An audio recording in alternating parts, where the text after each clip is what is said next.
Hey gamers, Mugluck here, and today we're going to try something a little new. We recently, during the I Tried series, tried all of the boon providing DPS in Guild Wars 2. That also includes the quickness providing Untamed, which was one that I really fell in love with playing. And there was quite a few others I really enjoyed as well, but this was one that I really zeroed in on because of the sheer amount of utility it brings while doing damage. I love being useful, which is why I hate playing Weaver. Now let's get back to the Untamed. Why do I really like this? Now, what I have here is a golem that has all the normal condies on it, and I've got me with all the normal boons on me, except for quickness. So I am providing the quickness, among other things as well. So first off, a demonstration of how this works. You'll notice there is a damage field active. I'll come back to that.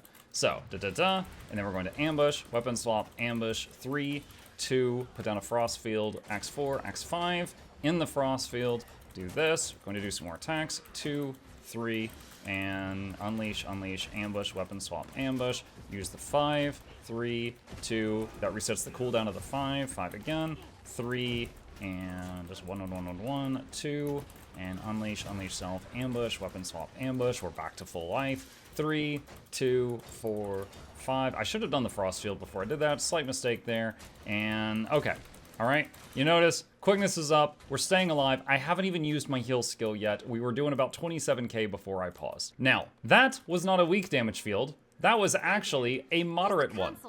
That was the moderate damage field, the medium one. The one I usually use for testing healers. That's pretty crazy. What does this build do, and then how do you play it? First off, this build, as you saw, can do about 27k DPS. Do a little bit more depending on the fight. It is providing quickness to the group. It is a boon DPS, not a pure DPS, so that's actually not bad. In addition to that, it's providing a few other things. It is providing 10 stacks of might to its party. It is helping keep regen on the party. It is helping keep vigor on the party. It is helping keep protection on the party. It gives itself stability constantly. It gives itself barrier pretty often. It does AoE healing constantly. It has a projectile block in the kit without having to change anything. And it has a 10-man revive when needed. Yes, 10, not 5. That is a gross amount of utility. Okay, that is a lot of stuff. Now, how do you play it? Now, for the sake of showing how to play it, I am going to turn off the damage field.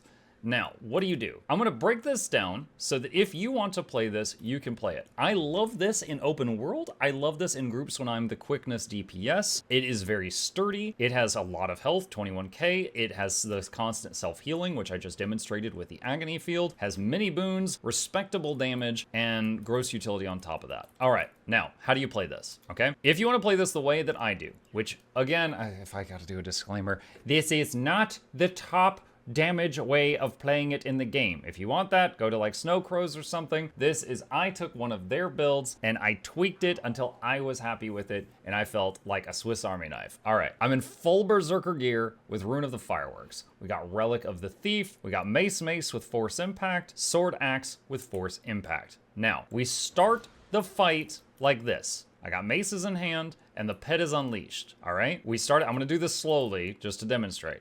Use all the pet skills. Just slam all of them. Move unleash back to you. Hit the 1 button, and it does an ambush. Weapon swap, you'll do an ambush again. That sequence happens every time the weapon swap lights up. All right, so once again, when the weapon swap is lit up, you unleash the pet, use the pet skills, unleash self, ambush, that's the 1 key if you're really new. Ambush, weapon swap, ambush.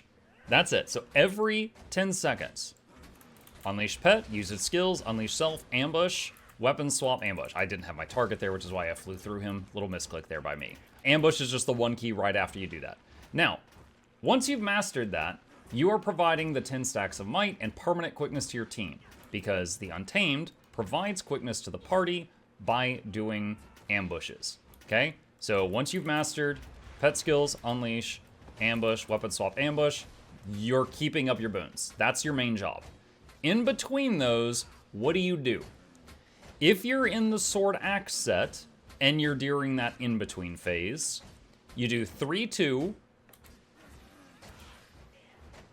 4, drop the Frost Trap, 5. Okay? If you are in the other weapons set, so I'm gonna do. You just mash all of these, but prioritize the 5. So if I do 5, and look, it's up again, 5. So whatever, okay, for anyone who doesn't know Ranger, when they got maces, they came with this interesting passive system. Every 5 mace skills will reset the cooldown on the whole bar. So whatever one you hit first, you're going to often get to do again. So you prioritize that one. The 5 is 200 CC and your top damaging move. So whether it's a CC moment or a damaging moment, you usually prioritize the 5. But what often happens when you are, doing this is you'll get to do like 5, 3, 2, 4, and look, everything but the 4 came back up. 5 again, 3, 2, and then you go back to the other weapon, okay? And then ambush, weapon swap, ambush. So when you're in maces, you'll often get to use 2 through 5 and then 2 through 5 again, or most of them. And that's really, really awesome because the maces have most of the utility. The 5 has 200 CC. The 3 has 250 CC, so that's 450. You get to do that twice. So that's 900 CC whenever you swap to maces in that part of the rotation. Your 4 gives you 1 second of stability. That's not much, but when you have the freedom to do these skills in any order and the boss is doing a knockdown, you can line up your 4 to block the knockdown with the 1 second of stability. If you're not skilled enough to do that, you can just hit it and it gives you barrier, there's barrier, and it does damage around you. Okay? The 3 is what contributes to protection on the party, and it does 250 CC and some damage. The 2 contributes to healing on the party, throws in some regen as well. I will add though, for those who don't know, the way regen works is if there is a regen with low healing power and a regen with high healing power, the high one jumps in front of the low one. So in a real group situation, the regen from this will almost never tick because the stronger one from the healer will overwrite yours.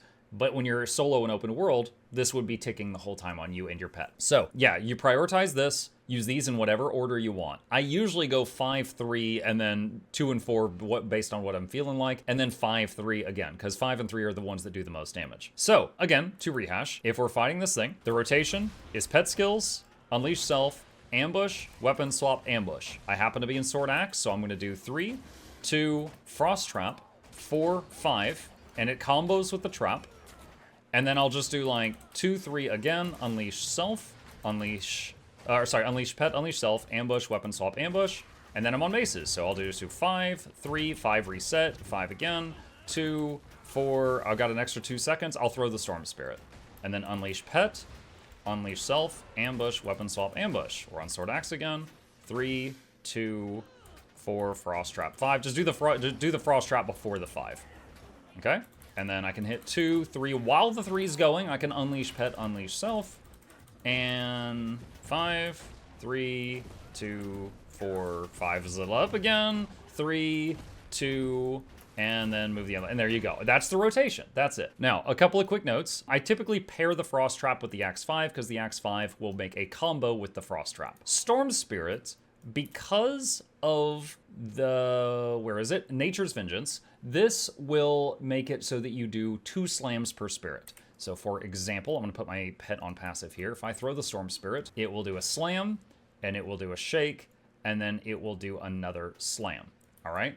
Now, that means that whatever's on this tooltip, it's actually going to do double that. So I'm gonna leave combat here just to show you the full tooltip. You notice it does 200 CC on that bottom box. So it actually just does 400. But it takes a second for that second hit. It'll do 200, pause, 200. So if you know that an enemy break bar is coming up and your mace skills are on cooldown, like maybe you just swapped a sword axe, you could throw Storm Spirit, and you still got 400 CC in the back pocket. Additionally, the Axe 4 is a CC, and the Sword Ambush is a minor CC. It's like 100 CC. It's like Weaver CC. It's pretty bad. But it is there, okay? While talking about Double Slam, the Spirit of Nature. This revives 5 people, but we've got the trait to double the slams. So it'll do a shake, and then it will do another slam. This can revive up to 10 people. It is a 2-minute cooldown at the time of recording this. They have said in an upcoming patch they're changing it to 90 seconds. This means you are a DPS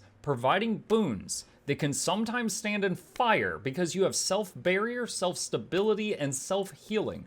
For those that, if I didn't touch on it earlier, every time you do an ambush, it also does Life Siphon. Every time you land an ambush attack, which you're doing twice per 10 seconds, you do a large self-heal, okay? In addition to all of that, high health, self-stability, self-barrier, self-healing, some AoE healing from Flourish, you've also got a 10-man res if you need it.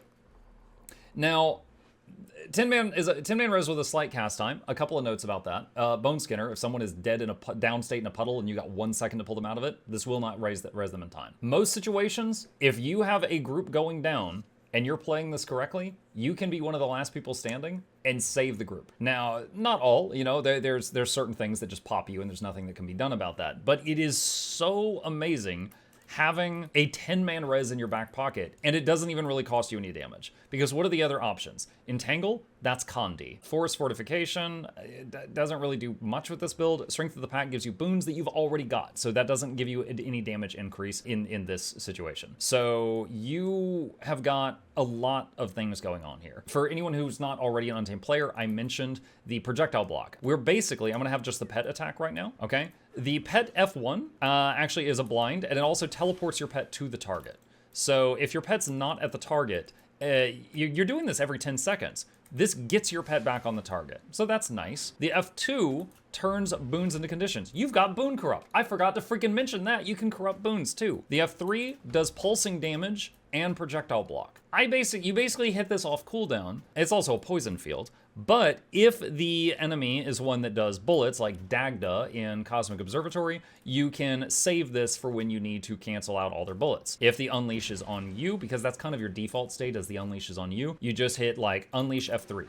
You can do that while doing other things, right? So like I could be channeling this and unleash F3 and it doesn't stop the channel. Like you can still do that.